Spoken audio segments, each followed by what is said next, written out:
Bonjour à tous et bienvenue sur Sensation. Aujourd'hui, je reçois Christopher Becafico, plus connu sous le nom de The French Chris. Bonjour. Bonjour. Alors sur YouTube, les internautes vous connaissent sous le pseudonyme The French Chris, à ne pas confondre avec French Kiss. Pourquoi ce nom?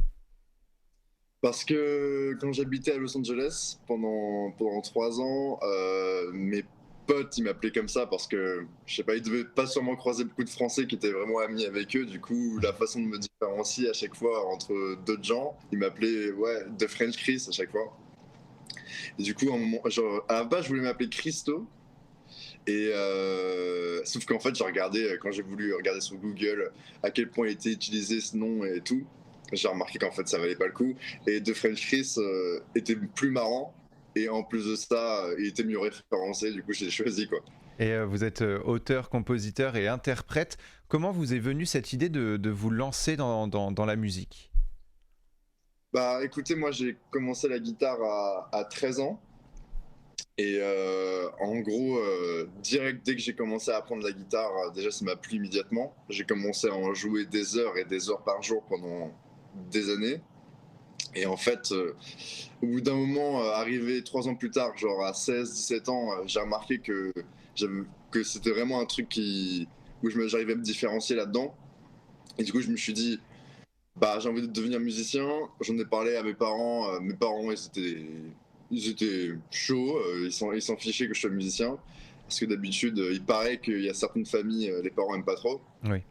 Et au final, en plus de ça, comme j'étais pas non plus, j'avais des notes correctes à l'école, mais comparé à mon niveau en musique, je trouvais que c'était plus intelligent de faire ça, et puis j'avais envie de faire ça, et je suis parti faire des études de musique après le bac. Et puis voilà quoi, après les études, je me suis dit que vraiment, il fallait que je commence à me lancer dans la musique pour de vrai, sortir des chansons pour que les gens soient au courant de ce que je fais et j'avais envie de partager ça avec les gens quoi. Donc déjà à l'adolescence, finalement, vous vous disiez que la musique était fait pour vous. Vous venez de le dire, hein, vous jouez de la guitare. Pourquoi avoir choisi cet instrument? Est-ce que pour vous, il y a un message, il y a quelque chose qui est transmis à travers les notes de guitare? Bah écoutez, pourquoi avoir choisi cet instrument? Je dirais que c'était instinctif, en fait, j'ai même pas réfléchi. J'étais à l'internat et quand j'étais en internat, à un moment, j'avais vu qu'il y avait des cours de guitare disponibles et je sais même pas ce qui m'est passé par la tête, j'ai voulu en faire.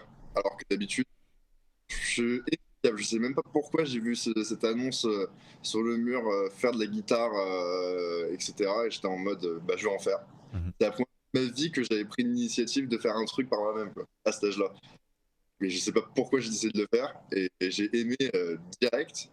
Et ouais, la guitare, je trouve que c'est quelque chose de spécial parce que tout rentre en jeu dans le son d'une guitare, c'est-à-dire la façon dont tu touches une corde, la façon dont tu grattes quelque chose. Il n'y a aucun guitariste qui sonne pareil si tous les deux.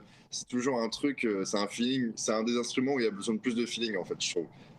Et quelles sont justement vos inspirations musicales? Bah, maintenant, pour ce que je fais, la musique que je fais aujourd'hui, qui n'est pas du tout centrée guitare, Mhm. même si j'ai toujours été guitariste, on va dire que c'est Damso, Angèle, c'est beaucoup des Belges au final. Euh, j'aime beaucoup Jean-Jacques Goldman pour ce qu'il a accompli, c'est-à-dire en tant que compositeur, parolier, etc. Sinon, pour les Américains, j'aime beaucoup j'aime beaucoup le rap emo américain, c'est-à-dire j'aime beaucoup le Lil Peep, j'aime beaucoup XXXTentacion, tous ces mecs-là. Et sinon, à l'époque où j'étais vraiment à fond dans la guitare et que je voyais que la guitare, c'était Jimi Hendrix, c'était Eddie Van Halen, etc. Mais sauf que maintenant, c'est plus du tout.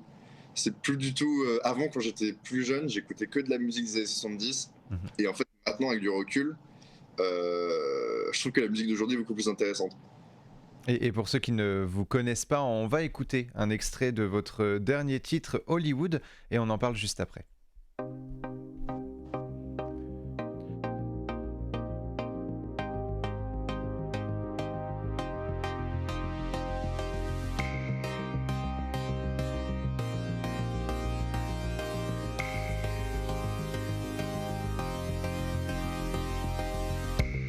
Oui, j'aimerais être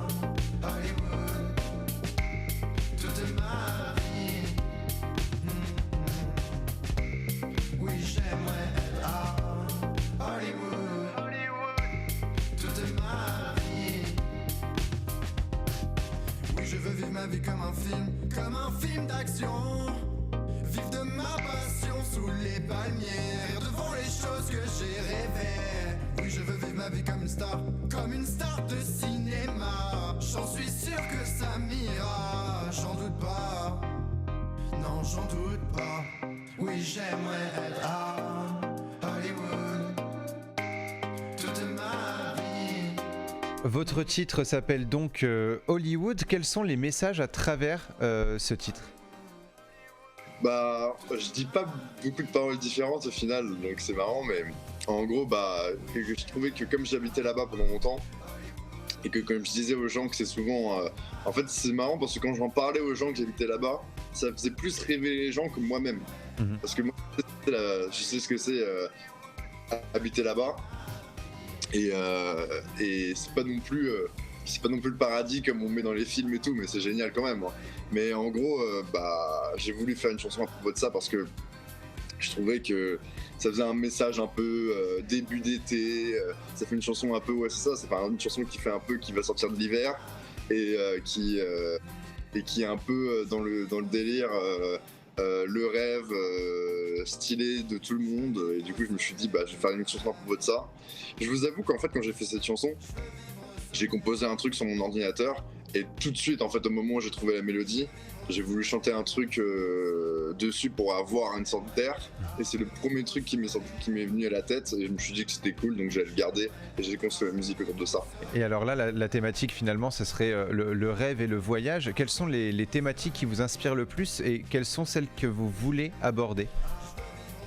Bah on va dire que sur plein de chansons que j'ai déjà faites, les thématiques que j'utilise le plus en général c'est les douleurs de l'adolescence. C'est aussi beaucoup des chansons, on va dire, de love avec des filles.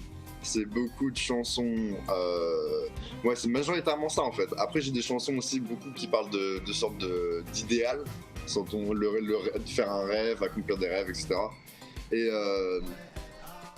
Et ouais, bah en fait, au final, j'ai pas vraiment...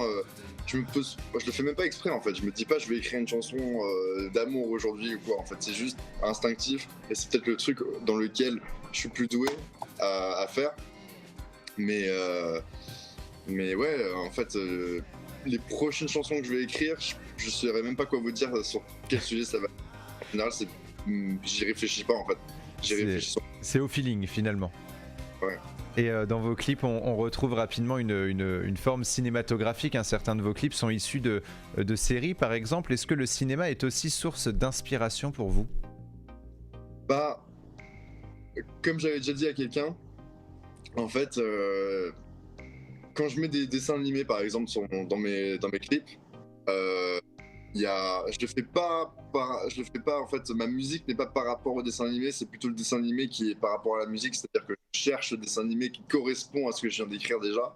Donc j'ai jamais essayé d'écrire une chanson sur une image. Ça pourrait être une bonne idée en vrai, je pourrais le faire, mais j'ai pensé avant. Mais en gros, ouais, on va dire que ça m'inspire, ouais, je dirais, surtout les dessins animés, je dirais que ça m'inspire parce que je trouve que c'est un truc assez simpliste qui va souvent droit au but. Parce qu'il faut condenser toute une émotion dans un épisode de 20 minutes et avec des dessins. Et en général, c'est beaucoup plus direct. Et je trouve que les dessins animés, c'est un truc artistique. C'est pour ça que j'ai voulu en mettre dans mes clips. Par contre, je vais pas vous mentir que tous les prochains projets que j'ai fait vidéo, il y aura aucun dessin animé. C'est-à-dire qu'en gros, ça va redevenir un peu des trucs classiques, bien filmés, des clips beaucoup plus conventionnels, mais qui restent quand même intimes, c'est-à-dire où c'est mes potes qui me filment, c'est moi qui décide du scénario majoritairement, et limite, c'est moi qui fais le montage, quoi. Merci beaucoup The French Chris d'avoir été avec nous sur Sensation. Je rappelle que vous êtes auteur, compositeur, interprète et que l'on peut vous retrouver sur Spotify, Deezer et la plupart des plateformes de streaming. Vous êtes également présent sur Instagram, Facebook, TikTok ou encore Twitter. Et pour revoir ou réécouter cette émission, rendez-vous sur notre site et application Radio Sensation. Oui, j'aimerais être à Hollywood toute ma